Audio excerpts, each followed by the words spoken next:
जय श्री कृष्णा दोस्तों। हर हर महादेव। कैसे हैं आप सब? स्वस्थ और सुरक्षित होंगे। दोस्तों, आज जो मैं अपने वीडियो से आपके साथ जिस विषय पर चर्चा कर रही हूँ, जो जानकारी आपको देने वाली हूँ, बहुत ही अच्छी जानकारी। यदि आप आस्था से और पूरे विश्वास श्रद्धा के साथ यदि कार्य करते हैं, बहुत ही छोटा सा पूजन पाठ का कोई उपाय नहीं है, बहुत ही छोटा सा उपाय है। आप यदि करते हैं तो आप मान कर चलिए कि माँ लक्ष्मी की कृपा आप पर अटूट होगी, भोलेनाथ की कृपा आप पर होगी, साथ ही श्री हरि भगवान विष्णु आप पर कृपा अपनी बनाए रखेंगे। 33 कोटि देवी देवता आप पर अपनी कृपा बनाएंगे। मात्र एक छोटा सा कार्य यदि आप यह अपने जीवन में कर लेते हैं, नियम, बस नियम बनाना है आपको, और आप देखेंगे आपके जीवन में एक चमत्कारिक परिवर्तन। बल्कि मैं तो ये कहना चाहूंगी कि जो परिवार, आपके परिवार का कोई भी सदस्य ये कार्य करता है, जो सदस्य कर सकता है, उसे अवश्य उसके द्वारा भी करवाएं, क्योंकि ये अपने भविष्य को एक उज्जवल बनाने का बहुत ही छोटा सा उपाय है। आप अवश्य शुरू से अंत तक वीडियो देखें। अच्छा लगे तो लाइक करें। मुझे आपके अच्छे अच्छे कमेंट्स पढ़कर बहुत अच्छा लगता है। कई बार कुछ मिस्टेक हो जाती है, लेकिन वैसे मैं पूरी कोशिश करती हूँ कि आप लोगों के लिए वो वीडियो लेके आऊँ जो जानकारी आपके लिए बहुत ही अमूल्य हो, बहुत ही बहुमूल्य हो। आप बहुत कम समय अपना खर्च कर कर, थोड़ा सा समय अपना स्पेंड कर कर आपको ज़्यादा से ज़्यादा फायदा मिले, आपका भविष्य उज्जवल हो, आपके ऊपर माँ लक्ष्मी की कृपा हो, भोलेनाथ की कृपा हो, बल्कि मैं तो कहूँगी 33 कोटि देवी देवताओं की आप पर कृपा हो। दोस्तों, आप सभी जानते हैं कि वृक्ष हमारे जीवन में कितना ज़्यादा महत्व रखते हैं, और साथ ही धन, पैसा बहुत सारे लोगों के पास होता है, लेकिन सभी को उसको किस तरीके से खर्च करना है, किस तरीके से उपयोग में लेना है, उपभोग में लेना है, नहीं जानते। आखिर कहीं गलत लाइनों पर वो पैसा खर्च होने लगता है। या कभी आपने देखा होगा कि बहुत ही साधारण व्यक्ति अचानक बहुत धनवान बन जाता है, लेकिन जैसे ही धनवान बनता है वो सारी अपनी पुरानी बातें भूलकर एक घमंड में, एक अनावश्यक दंभ में आ जाता है, गर्व हो जाता है उसे, और इसके बाद जो उसका व्यवहार में अंतर आता है वही उसकी अवनति का कारण बनता है। जब आपके पास लक्ष्मी हो, माँ लक्ष्मी ने आपके ऊपर कृपा करके रखी हो, आपके पास धन हो, तो आप अपने सुख सुविधा के लिए पूरा उपभोग करें, कोई उसमें बुरी बात नहीं है। आप अपने बच्चों को अच्छी लाइफ दें, अपने परिवार के सदस्यों को अच्छे जीवन दें, लेकिन कुछ पैसा, कुछ धन थोड़ा सा धार्मिक कार्य में अवश्य लगाएं। ऐसे खर्च अवश्य करें जो आपका भविष्य निर्धारित करते हों, क्योंकि खर्च सभी करते हैं और सुख सुविधा सभी चाहते हैं, लेकिन जो हम थोड़ा सा धर्म में पैसा लगाते हैं, अच्छी जगह पैसा लगाते हैं, वो हमारे लिए बाद तक के लिए बहुत ही उपयोगी होता है। बहुत हमारे किस्मत को, कहीं हमारे भाग्य में हो सकता है कि थोड़ा सा बुरा टाइम भी लिखा हो, बुरा समय भी लिखा हो, वह समय वापस अच्छा समय बनने की पूरी चांसेस बनते हैं, पूरी संभावना बनती है। दोस्तों, मैं वृक्षों की बात कर रही थी। वृक्ष हमारे जीवन में बहुत ही ज़्यादा महत्व रखते हैं।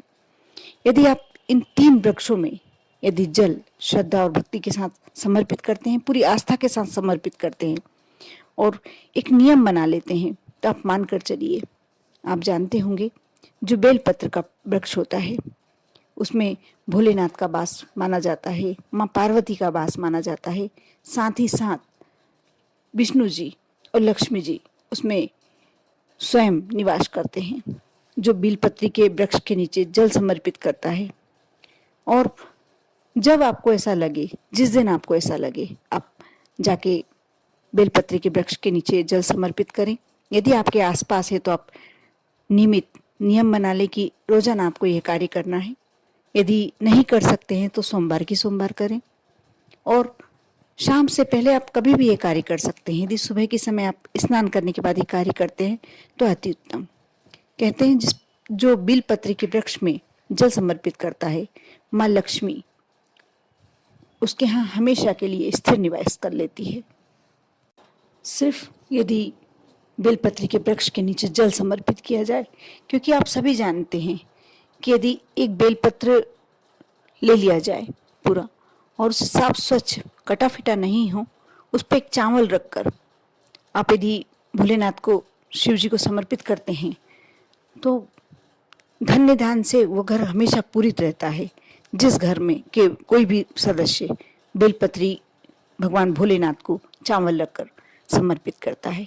यदि आपके यहाँ ऐसा कुछ है कि आपके बच्चे का विवाह नहीं हो पा रहा, बहुत लंबा समय हो गया आपको कि उसका विवाह हो जाए और नहीं हो पा रहा है, तो आप एक बेलपत्री पर चंदन से श्री राम लिखें और भोलेनाथ को समर्पित करें। देखना कितनी जल्दी विवाह योग्य बन जाते हैं। और साथ ही साथ आप यदि एक बेलपत्र पर घी लगाकर भोलेनाथ को समर्पित करते हैं तो ऐसे व्यक्ति के यहाँ कभी लक्ष्मी की कमी नहीं होती, कभी धन की कमी नहीं होती।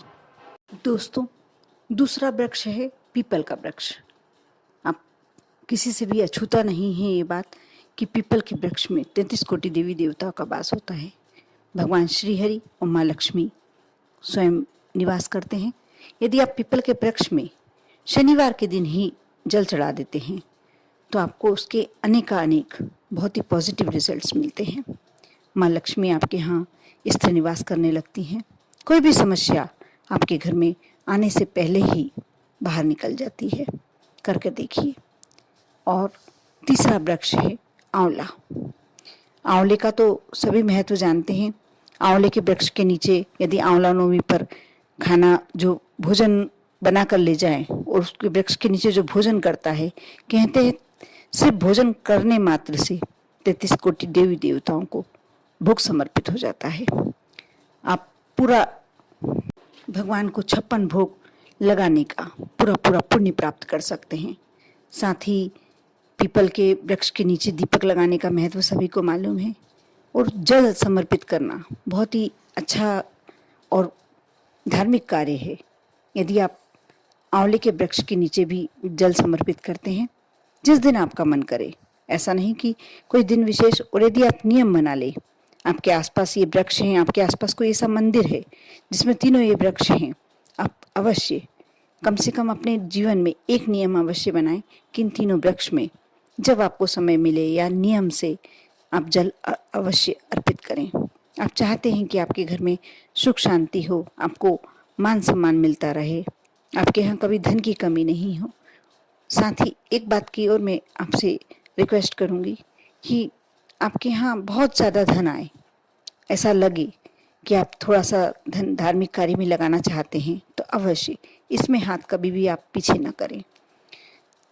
धार्मिक कार्य करना या दान देने से मतलब यह नहीं है कि आपको बहुत बड़ा दान करना है। बहुत छोटी छोटी चीज़ों से भी हम अपने दान की इच्छा पूरी कर सकते हैं। आप अवश्य कुछ ना कुछ ऐसा, जब भी आपको लगे कि कोई आपके सामने कोई ज़रूरतमंद व्यक्ति है, उसे इस वस्तु की आवश्यकता है जो आप दे सकते हैं आसानी से, आपके लिए देना कठिन नहीं है, तो आप कभी भी अपने हाथ पीछे ना करें, अवश्य दें। कर देखें। दूसरों की जो दुआएं और जो दूसरों का आशीर्वाद प्राप्त करता है, उसे उसके जीवन में कोई कठिनता नहीं आती, असफलता नहीं आती, गरीबी नहीं आती, दरिद्रता नहीं आती। कर देखें। ओम नमः शिवाय।